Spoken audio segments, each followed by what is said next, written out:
सभी को राधे राधे। सभी को देवसायनी एवं पद्मा एकादशी की ढेर सारी शुभकामनाएं। भगवान सबकी मनोकामनाएं पूर्ण करें। तो आइए सुनते हैं देवसायनी एकादशी की व्रत कथा। एक बार प्रेम से बोले विष्णु भगवान की जय। युधिष्ठिर जी ने कहा, हे भगवान, आषाढ़ मास के शुक्ल पक्ष की एकादशी का क्या नाम और क्या महात्म्य है? उस दिन किस देवता की पूजा किस विधि से करनी चाहिए, कृपया यह बतलाइए। श्री कृष्ण जी ने कहा, इसके विषय में भी एक आख्यान प्रसिद्ध है, जिसको नारद जी ने अपने पिता ब्रह्मा जी से जाना था। ब्रह्मा जी ने कहा, हे पुत्र, तुमने उचित प्रश्न किया है, क्योंकि एकादशी के उत्तम कोई व्रत नहीं है। पापों से मुक्त होने के लिए यह व्रत अत्यंत ही उत्तम है।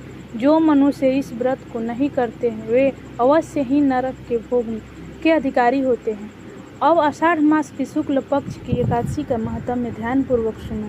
इस व्रत को किस प्रकार करना चाहिए। आषाढ़ मास की शुक्ल पक्ष की एकादशी का नाम पद्मा है।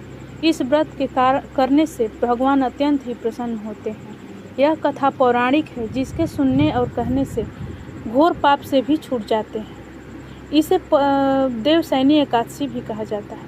सूर्यवंश में एक चक्रवर्ती, सत्यवादी एवं अत्यंत ही प्रभावशाली मानधाता नामक राजा उत्पन्न हुआ था। वह अपनी प्रजा का पालन पुत्र के सदृश करता था। उसने बहुत दिन तक राज्य किया। किसी कारणवश पूर्व कर्म के फल से उनके राज्य में जल की वृष्टि न हुई, जिससे क्षुधा से पीड़ित होकर उनकी प्रजा अत्यंत ही कष्ट को प्राप्त हुई और अन्न भाव से यज्ञ एवं वेद अध्ययन आदि सभी धर्म के कार्य उनके राज्य में बंद हो गए।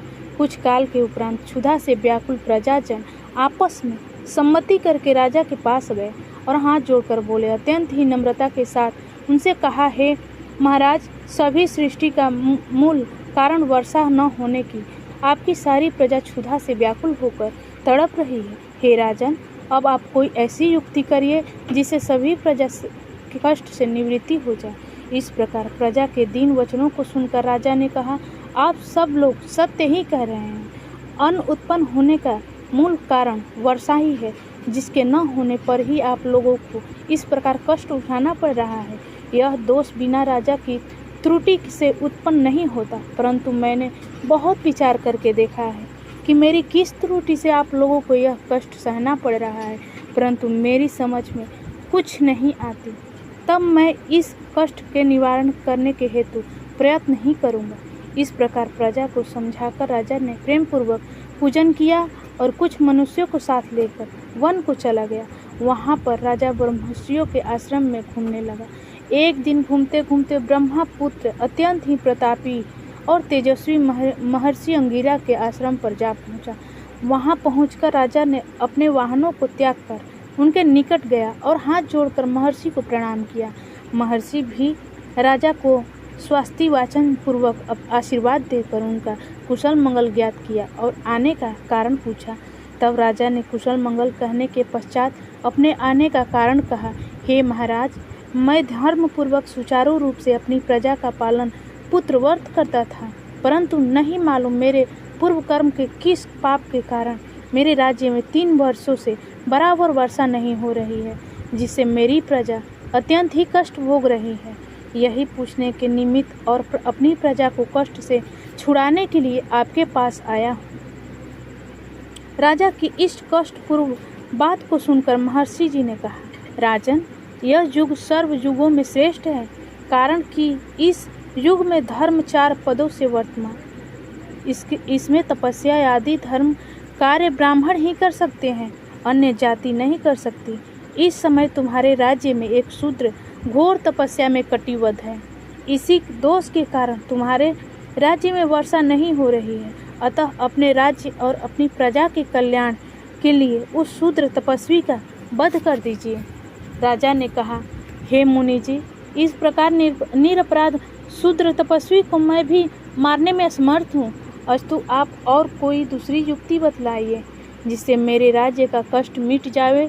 तब मुनि ने कहा, अगर यह बात है तो तुम आषाढ़ मास के शुक्ल पक्ष की पद्मा नामक एकादशी का व्रत करो। यह व्रत अत्यंत ही महत्वशाली है और इसके करने से तुम्हारे राज्य का सब कष्ट दूर हो जाएगा। इस व्रत को तुम अपनी सब प्रजा के साथ प्रेम पूर्वक करो। इस प्रकार मुनि की आज्ञा शिरोधार्य करके राजा अपने घर चला आया और सब प्रजा सहित आषाढ़ मास के शुक्ल पक्ष की पद्मा यानी कि देवशयनी एकादशी का व्रत प्रेम पूर्वक किया। उस व्रत के प्रभाव से राजा के राज्य में उत्तम वृष्टि हुई और पृथ्वी जल से परिपूर्ण हो गई। भगवान की कृपा से प्रजा कष्ट मुक्त हो गई। इसके लिए यह व्रत को सभी मनुष्यों को करना चाहिए। यह व्रत मुक्ति को प्रदान करने वाला एवं अत्यंत ही पुण्य फल को देने वाला है। इसको पढ़ने और सुनने से मनुष्य को घोर से घोर पाप नष्ट हो जाते हैं। इस प्रकार हमारी कथा समाप्त हुई। अगर हमारी कथा पसंद आई हो तो हमारे वीडियो को लाइक करें, चैनल को सब्सक्राइब कर लें, बेल आइकन को ऑल पे प्रेस कर लें ताकि कोई भी कथा सबसे पहले आप तक पहुंचे। सभी को राधे राधे।